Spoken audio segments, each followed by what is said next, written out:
లీగల్గా మేము అప్రోచ్ కావడము అనేది ఎంత మటుకు నిలబడుతుందమ్మా? గవర్నమెంటే యాక్షన్ తీసుకోవాలా?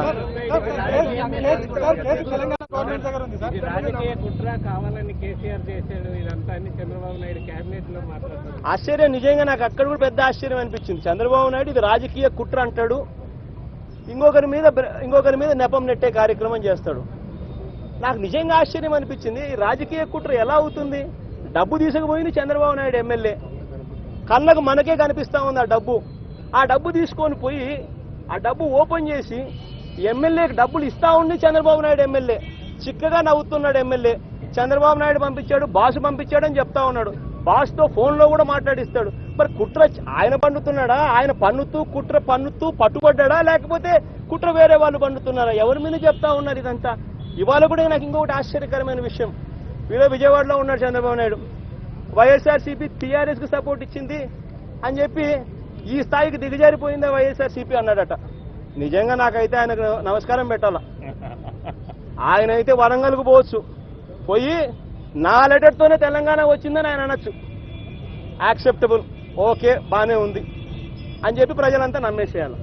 కానీ వైఎస్ఆర్సీపీ తెలంగాణ రాష్ట్రం ఫామ్ అయ్యేదాకా కూడా నిజాయితీగా పోరాటం చేసిన ఏకైక పార్టీ ఏదైనా ఉంది అని అంటే అది వైఎస్ఆర్సీపీ అని చెప్పి చెప్పడానికి గర్వపడతాం మేము. ఇవాళ రాష్ట్రం విడిపోయి సంవత్సరం అయిపోయింది. తెలుగువారు ఎక్కడున్నా కానీ కలిసి ఉండాలి, తెలుగువారు ఎక్కడున్నా కానీ ఒకటిగా ఉండాలి అనే నినాదం వైఎస్ఆర్సీపీ మొదటి నుంచి కూడా తీసుకుంటా ఉంది.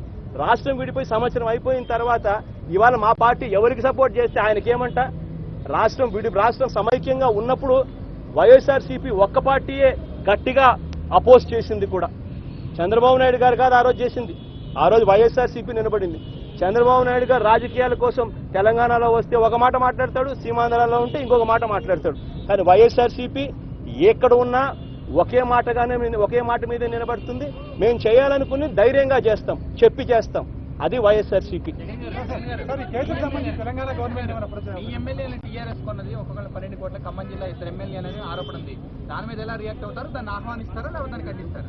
ఆంధ్రజ్యోతి తరఫున గట్టిగా మాట్లాడతావు రాజేష్, నేను కాదంటాంలా. ఈ ఛానల్కు చంద్రబాబు నాయుడుకున్న సంబంధాలు బాగా తెలిసినవే. కానీ నువ్వు చెప్పినావు కాబట్టి నీకు కూడా చెప్తా, సమాధానం కూడా చెప్తా. మా ఒక్క పార్టీయే సార్ కోర్టుకు పోయి వాళ్ళని డిస్క్వాలిఫై చేయాలని చెప్పి గట్టిగా పోరాటం చేస్తానని మేమే గట్టిగా పోరాడతాము, గట్టిగా డిస్క్వాలిఫై చేయిస్తాము, గట్టిగా పోతాం. అయినా కూడా అదే సార్, ఎందుకు అయినా టీఆర్ఎస్ సపోర్ట్ చేశావనే కదా నువ్వు అడిగేది. నీకేమైనా అభ్యంతరమా అని అడుగుతా ఉన్నా నేను. కాదు కదా నీకేమన్నా?